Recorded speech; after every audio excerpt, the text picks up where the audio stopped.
cette dévotion.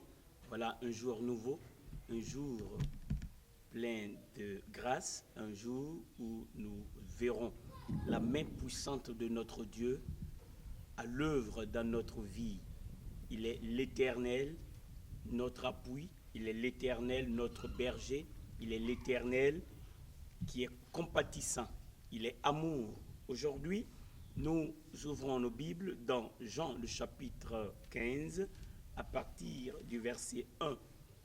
Et souviens-toi que le Seigneur Jésus a mis l'accent avant de monter sur la croix sur le secret de sa vie, c'est-à-dire la communion entre lui et le Père.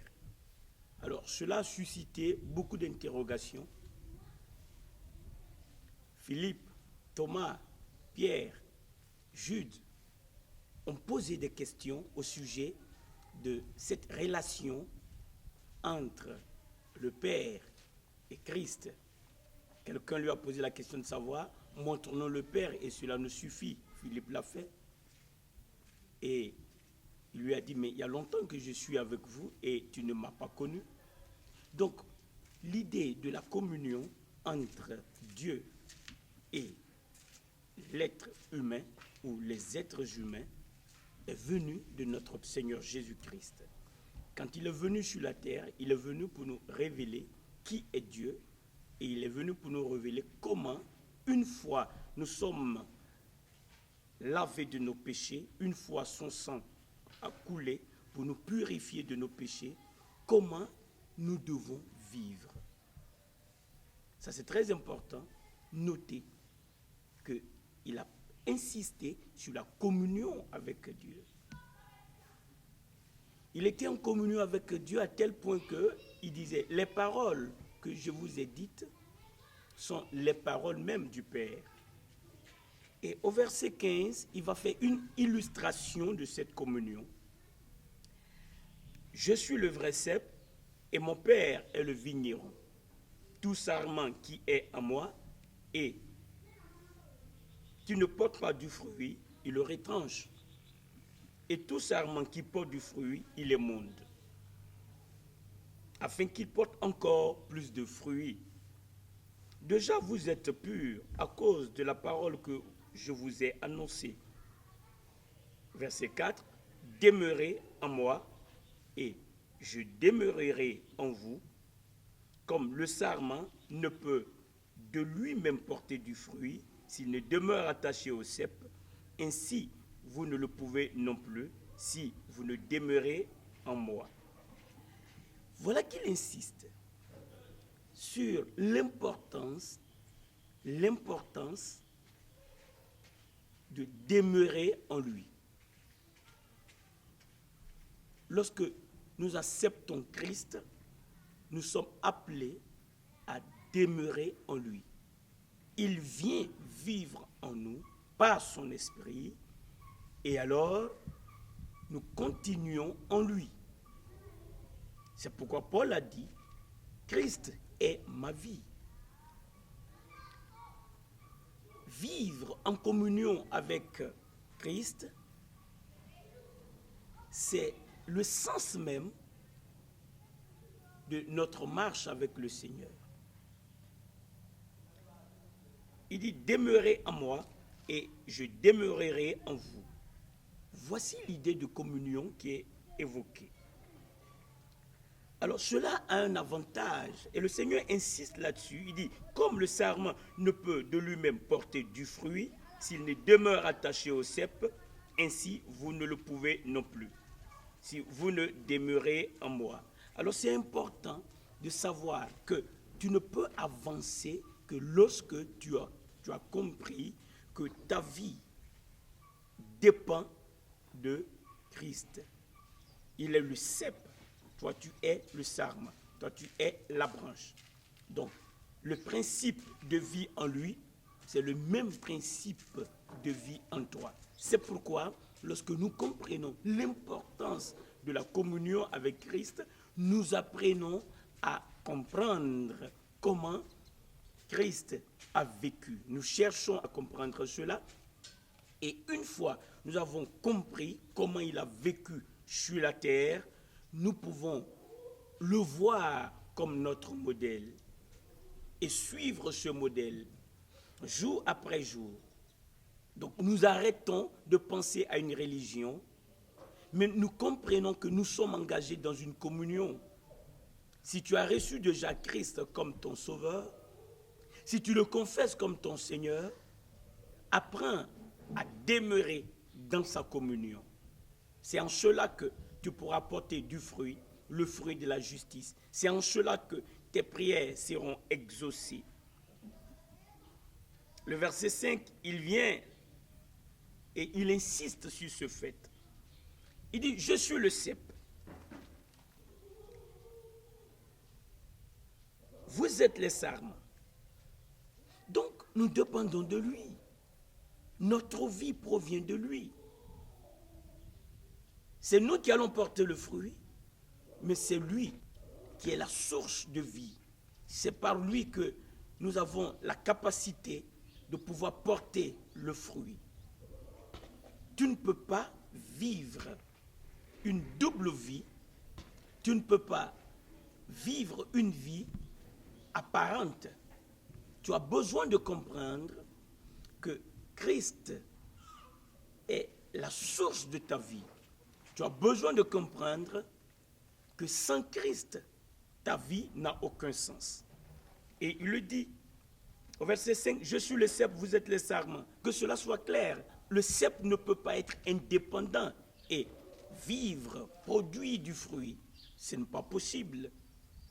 Il a besoin d'être attaché au cep. De la même manière, tu as besoin d'être en Christ, en communion avec lui. Cela attire mon attention. D'autant plus qu'il a pris du temps pour expliquer le principe de sa vie sur la terre. Il a dit, le Père est en moi, je suis dans le Père. Et quand il devait donc se séparer de ses disciples, il revient là-dessus, il dit, je m'en vais au Père, mais écoutez ceci, je ne vais pas vous laisser seul, je vais revenir à vous, je vais me manifester à vous, je vais faire de votre corps ma demeure, mais gardez mes commandements, gardez mes paroles, parce que c'est la condition pour que je me manifeste à vous. Le monde ne peut pas le faire, mais vous pouvez le faire.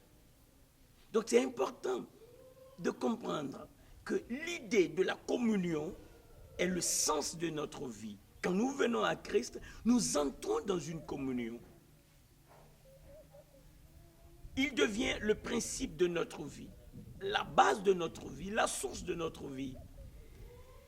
Et il continue, celui qui demeure en moi et en qui je demeure porte beaucoup de fruits, car sans moi, vous ne pouvez rien faire. Cela doit être compris dans un sens littéral, c'est une illustration. Jamais une branche n'a porté du fruit sans le tronc.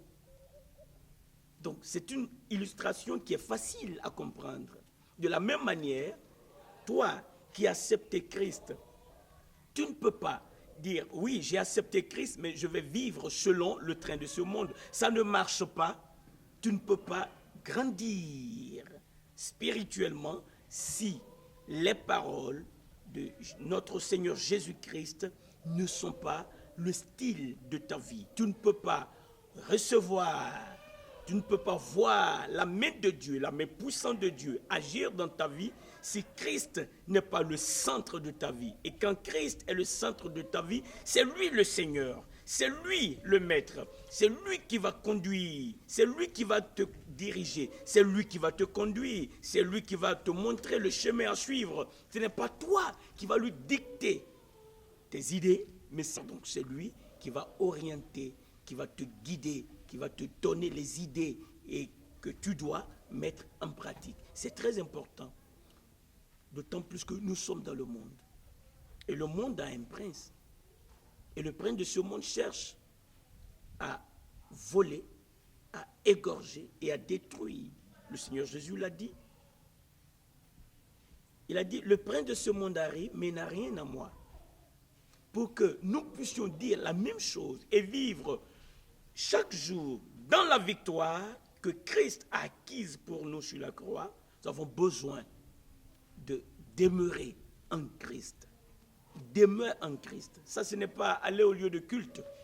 Demeurer en Christ, c'est savoir que tu n'es pas seul, que son esprit habite en toi, que ton corps est devenu sa demeure. Les êtres humains, les membres de ta famille vont te voir en tant qu'être humain, mais à l'intérieur de toi réside le Seigneur par son esprit. Et tu en es conscient. C'est lui qui va te donner la sagesse de Dieu. C'est lui qui va sonder les profondeurs de Dieu et il va te les révéler. C'est lui qui va te révéler Christ, qui? Le Saint-Esprit. C'est à travers lui que nous avons la communion avec Dieu. C'est très important de saisir cela. Celui qui demeure en moi et en qui je demeure, la communion.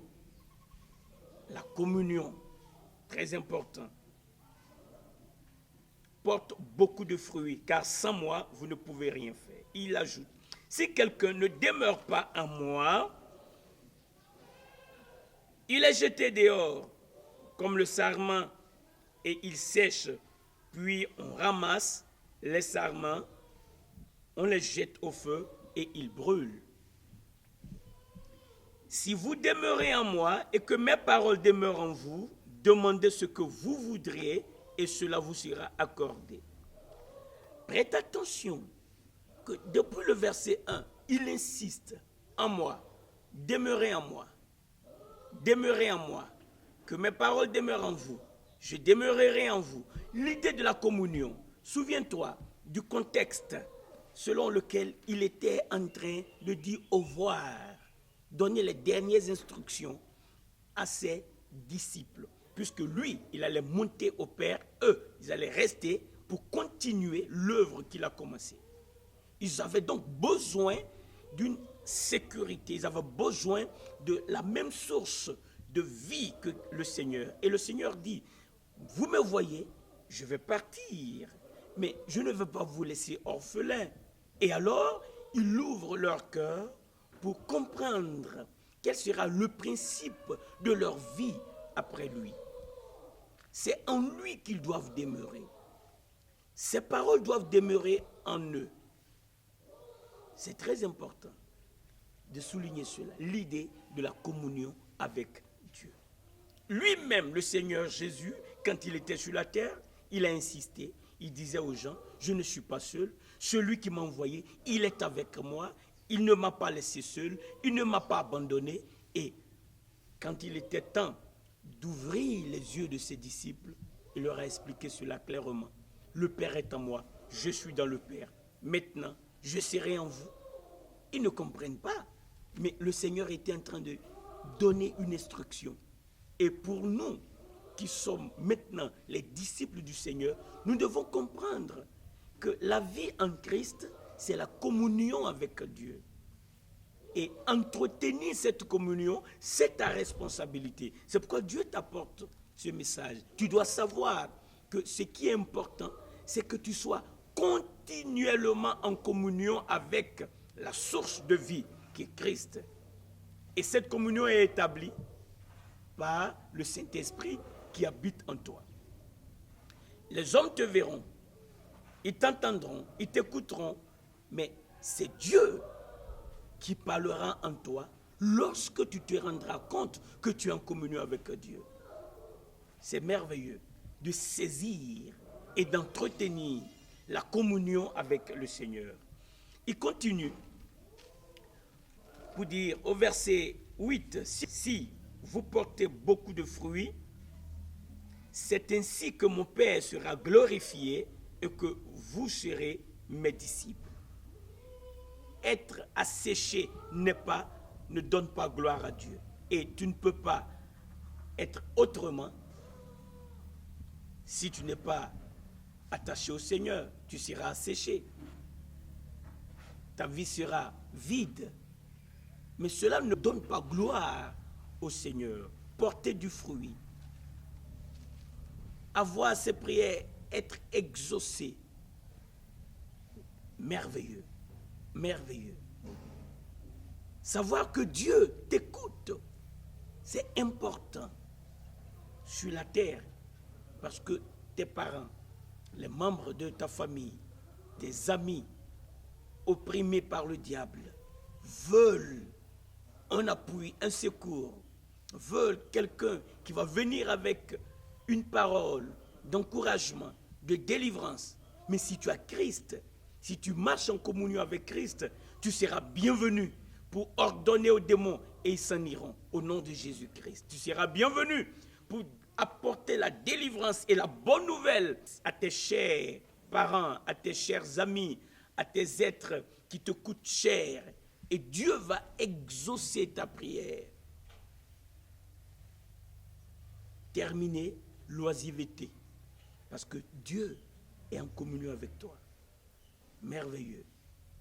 Souviens-toi que Nicodème a dit au Seigneur Jésus, nous savons que personne ne peut faire les choses que tu fais si Dieu n'est pas avec lui. Dieu veut être avec toi. Et sois conscient de cela. Et arrête de vivre une vie vide, une vie d'hypocrisie. Sans Christ, en toi, ta vie est vide. Tu ne pourras pas porter du fruit, tu seras asséché et tu ne verras pas la gloire de Dieu dans ta vie. Mais aujourd'hui, le Seigneur te dit qu'il veut que tu entretiennes cette communion. C'est pourquoi il t'en parle. Il a payé le prix pour que cette communion soit possible. C'est à toi de saisir l'idée de la communion. Il t'a engagé dans cette communion, toi qui as reçu Christ. Et c'est à toi maintenant d'entretenir cette communion. Comme le Père m'a aimé, je vous ai aussi aimé. Il revient là-dessus. Demeurez dans mon amour. En d'autres termes, continuez dans mon amour. Ne soyez pas séparés de mon amour. Et sache-le, Satan travaille à cela, pour te séparer de l'amour de Dieu. Mais je me souviens que Paul a fait cette grande interrogation. Qui nous séparera de l'amour de Dieu, manifesté en Jésus-Christ? Il est important que tu saches que Dieu t'a tellement aimé qu'il veut t'avoir avec lui. Il veut vivre en communion avec toi. C'est pourquoi elle est regard fixé sur Christ, sachant qu'il est avec toi. Parle avec lui. Communique avec lui. Et il va se révéler à toi. C'est merveilleux. Si vous gardez mes commandements, vous demeurerez dans mon amour. Souviens-toi qu'il a déjà dit ça au chapitre 14. À partir du verset 20, il a insisté là-dessus. Celui qui m'aime, c'est celui qui va garder mes commandements. Et il insiste là-dessus. Je m'en vais, mais gardez mes commandements, afin que vous ne soyez pas asséchés. Vous avez besoin de savoir que vous êtes engagés dans une communion et que cette communion a besoin d'être entretenue par vous. En demeurant, en gardant mes commandements, vous serez dans mon amour. C'est merveilleux. Alléluia. Et il dit, de même que j'ai gardé les commandements de mon Père et que je demeure dans son amour, en Jean chapitre 8, au verset 29, il a dit, celui qui m'a envoyé est avec moi. Il ne m'a pas laissé seul, parce que je fais toujours ce qui lui est agréable. Faire ce qui est agréable au Seigneur, c'est faire sa volonté. Sa volonté est inscrite dans sa parole. Il a déjà révélé sa volonté à l'humanité. C'est dans la parole. La Bible, c'est la révélation de la parole, de la volonté de Dieu. C'est pourquoi, en méditant, mets en pratique la parole. Le Saint-Esprit en toi va te conduire à saisir le sens de la parole de Dieu et à pouvoir vivre selon la parole de Dieu. Et alors, tu pourras demeurer dans son amour, c'est-à-dire dans sa communion. C'est merveilleux. Si vous gardez mes commandements, vous demeurerez dans mon amour, de même que j'ai gardé les commandements de mon Père et que je demeure dans son amour. Écoute ceci. Je vous ai dit ces choses afin que ma joie soit parfaite en vous et que votre joie soit parfaite. C'est merveilleux. Il pense à ta joie. Comment tu auras la joie? Lorsque tu seras en communion avec lui, lorsque tu vas comprendre que lui, il est venu, il a eu un style de vie, il a gardé le commandement du Père, les êtres humains le voyaient, mais il n'était pas seul, il le disait, il le répétait, je ne suis pas seul, le Père qui m'a envoyé, il est avec moi, c'est lui qui parle, c'est lui qui fait les œuvres. De la même manière, il nous donne cette notion de communion avec lui, avec le Père, à travers le Saint-Esprit. Tu n'es pas seul, l'Esprit de Dieu habite en toi si tu as reçu Christ. Si tu n'as pas encore reçu Christ, sache-le. La parole de Dieu déclare qu'il a versé son sang pour tes péchés. Sache-le, Jésus-Christ est mort pour tes péchés. Il a payé le prix pour toi, pour que tu puisses recevoir son esprit en toi. Il a payé le prix. Sache-le, pour qu'aujourd'hui, tu puisses marcher avec lui. Il a payé le prix lorsque son sang est versé. Il a payé le prix lorsqu'on l'a flagellé, lorsqu'on l'a crucifié. Mais il pensait à toi, toi tu ne pensais pas à lui. Mais maintenant, tu es au courant de ce qu'il a fait pour toi. Parce qu'il a fait ce grand sacrifice pour toi, il veut venir à toi par son esprit et demeurer en toi afin d'être la source de ta vie. Il veut être la source de ta vie. Il a porté une classe de vie sur la terre, la vie éternelle. Il dit, celui qui croit mes paroles et qui croit celui qui m'a envoyé a la vie éternelle. Tu peux recevoir cette vie, puisque quand il est mort, il est ressuscité. Donc, la mort n'a pas eu le pouvoir de le garder. Il est sorti victorieux. Et parce qu'il vit, il dit, parce que je vis, vous vivrez aussi. Tu peux recevoir cette vie et être conscient qu'il veut être en communion avec toi. Ta vie lui importe. Tes besoins lui importent. Tes problèmes lui importent. Et il veut être la solution maîtresse de ta vie. Désormais, tu ne marcheras plus seul, puisqu'il a promis lui-même, je serai avec vous tous les jours jusqu'à la fin du monde. Il est le même, il n'a pas changé. Ce qu'il a commencé de faire, il veut continuer en toi et à travers toi. Il est passé de lieu en lieu en faisant du bien et en guérissant tous ceux qui étaient opprimés par le diable. Aujourd'hui, si tu ouvres ton cœur, il viendra à toi. Je vais marquer une pause pour poser cette question cruciale, parce qu'il ne peut venir à toi que sur ton acceptation. Veux-tu recevoir Jésus-Christ dans ta vie comme ton sauveur et veux-tu le confesser comme ton Seigneur? Si ta réponse est oui, je t'invite à faire cette prière avec moi. Tu peux fermer légèrement les yeux et dire avec moi, Seigneur Jésus, j'ai compris que tu es mort pour mes péchés. Aujourd'hui, je comprends que tu es sorti vivant du tombeau et que tu vis. Parce que tu vis, tu peux me donner la vie. J'ai besoin de ta classe de vie. Aujourd'hui, j'ouvre mon cœur et je crois que tu es ressuscité. Je le dis de ma bouche que tu es mon Seigneur. Merci de venir à moi et de vivre en moi. Fais de moi ta demeure. Manifeste ta puissance en moi. Je te loue pour cela. Au nom de Jésus-Christ. Alléluia. Que Dieu te bénisse. Il est écrit dans Romains, le chapitre 10, le verset 9, que si tu confesses de ta bouche que Jésus est le Seigneur et que tu crois dans ton cœur que Dieu l'a ressuscité des morts, tu seras sauvé. Et c'est ce que tu viens de faire.